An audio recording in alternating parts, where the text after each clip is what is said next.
এই মুহূর্তে আবারও নিয়ন্ত্রণ রেখায় যুদ্ধবিরতি চুক্তি লঙ্ঘন করল পাকিস্তান। বড় খবরের দিকে নজর রাখবো। বৃহস্পতিবারের পর আবারও শুক্রবার রাতের আধারে জম্মুতে একের পর এক কান ফাটানো আওয়াজ। এই মুহূর্তে যে খবর সামনে আসছে, পাকিস্তান ফের ড্রোন দিয়ে হামলা চালিয়েছে ভারতে, এমনটাই জানা যাচ্ছে। ইতিমধ্যেই জম্মু কাশ্মীরের মুখ্যমন্ত্রী ওমর আব্দুল্লাহ তিনি সাধারণ মানুষকে বাড়ি থেকে না বেরোনোর কথা জানিয়েছেন, কার্যত বাড়ি থেকে বেরোতে নিষেধ করেছেন। সাইরেনের শব্দ জম্মুতে ব্ল্যাক আউট করা হয়েছে, চারিদিকে অন্ধকার। রাতের আধারে ফের পাকিস্তানের নির্লজ্জ হানা ড্রোন হামলা করলো ভারতের উপর, এমনটাই জানা যাচ্ছে।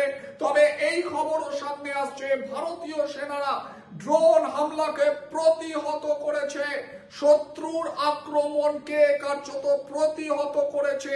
আবারও মুখ থুবড়ে পড়ল পাকিস্তান, এমনটাই জানা যাচ্ছে।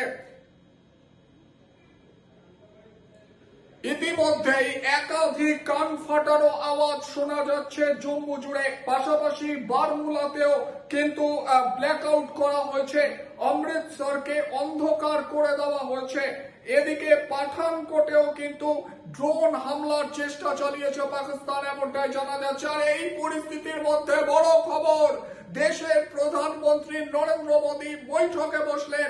আরো একবার দর্শকদের জানাচ্ছি, দেশের প্রধানমন্ত্রী নরেন্দ্র মোদী বৈঠক শুরু করলেন নিজের বাসভবনে। বৈঠকে উপস্থিত রয়েছেন জানা যাচ্ছে রাজনাথ সিং, জাতীয় নিরাপত্তা উপদেষ্টা অজিত ডোভাল। বৈঠক শুরু হয়েছে, বড় সিদ্ধান্ত নিতে পারে ভারত।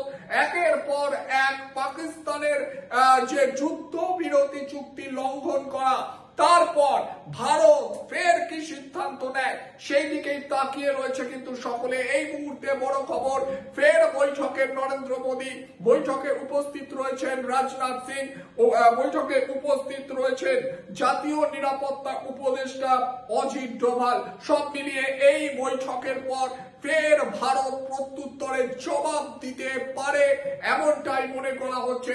আবারও উত্তপ্ত হতে পারে রাতের আকাশ।